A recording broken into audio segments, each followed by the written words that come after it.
When you're presenting, there can be a challenge with slide size. You can start out with your presentation in a certain format, and the two common formats are 16:9 and 4:3.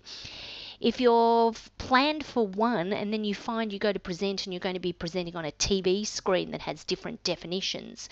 the challenge can be changing your files or your slide size, and you end up with your slides being distorted or fonts, etc., not being good, not being readable, not following a style guide, for example. So what you might want to do when you create a PowerPoint presentation, if you're uncertain as to what the configuration is going to be when you go to present it, if you go to Design tab, and from the Design tab,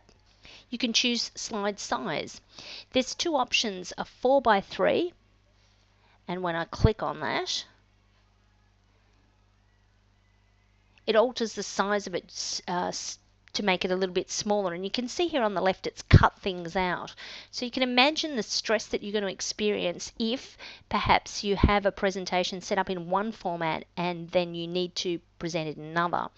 So one of the things I recommend is you find out how you're going to present it, whether it's going to be connecting into a data projector or a TV screen, and potentially have your presentation in both formats, particularly if your presentation is really important.